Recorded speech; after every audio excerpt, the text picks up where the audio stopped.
At 8:14 a.m., Caleb was standing in line at a downtown coffee shop, half awake, mildly irritated, and emotionally nowhere near the room he was physically in. The place was full of details he never would have called important. The hiss of steamed milk, sunlight falling across a row of pastries, a barista with a silver nose ring moving with calm efficiency, two construction workers laughing over something on a phone, the smell of espresso and toasted bread. It should have felt warm, human, even enjoyable. Instead, Caleb was inside his head, replaying yesterday's awkward interaction with his boss while forecasting 3 future problems that did not yet exist. The line was moving, but slowly enough for his mind to gather speed. By the time he reached the register, the whole morning already felt vaguely disappointing, and it wasn't even 8:20. He took his drink, found a seat by the window, and stared at the street outside. That was when a sentence from Galatians surfaced in him almost uninvited. "The Anointed One lives his life through me." He had read it before, believed it in the abstract, but sitting there with a paper cup in his hand and a restless mind in his chest, the verse suddenly felt less like theology and more like an unopened door. What if Jesus is not merely helping me endure this moment? What if he is actually living it through me? The thought landed so strangely that Caleb laughed under his breath. Then he tried something. He closed his eyes and imagined the exact same moment, but instead of imagining himself trying harder to be spiritual, he imagined Jesus living as him.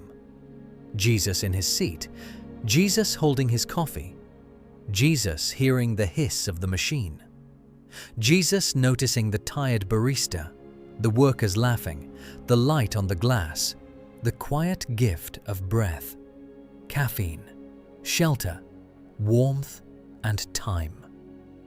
And as he imagined it, something happened that caught him off guard. He felt joy. Not hype, not a forced positive mindset. Joy with weight in it. A kind of luminous affection for the moment itself.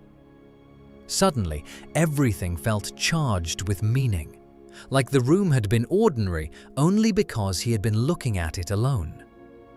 But if Christ was really living his life through him, then this wasn't just a coffee shop. It was a shared life, a union life, a moment Jesus was fully willing to inhabit with delight, peace, and wholehearted presence. Caleb opened his eyes and saw the room differently. The barista wasn't background. She was someone Jesus loved. The line wasn't delay, it was time. The sunlight wasn't decoration, it was gift. Even his own body, tired, anxious, overthinking, didn't feel like an obstacle anymore. It felt like a place Christ was willing to dwell.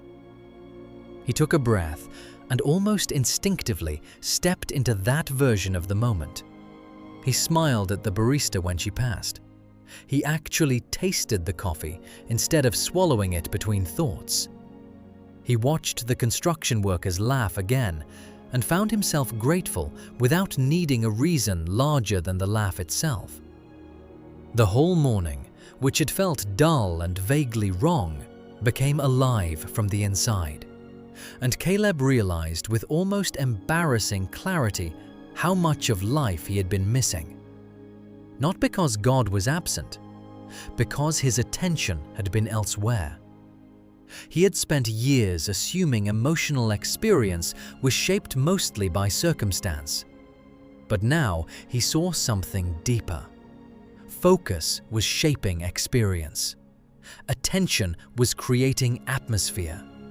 And when his attention turned toward Christ in the moment itself began to bloom. From then on, he practiced it everywhere. Before meetings, he imagined, how is Jesus living this through me? In traffic?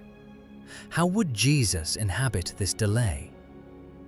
At dinner with friends, on the train, folding laundry, walking into stressful rooms, he kept returning to the same relational secret.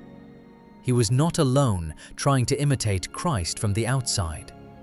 Christ was within him, living from the inside. That changed everything. It gave him a strange, single-minded confidence, not confidence in outcomes, but in presence. It gave him peace that did not depend on ideal conditions.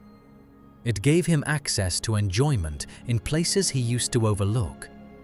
It made daily life feel relational instead of mechanical. And Caleb began to understand. We miss nearly everything truly happening when we live trapped inside our own anxious narration.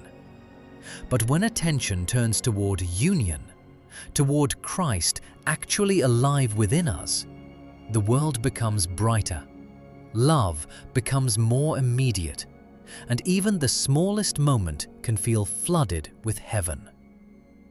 Because if Jesus is living his life through you, then no moment is merely mundane ever again.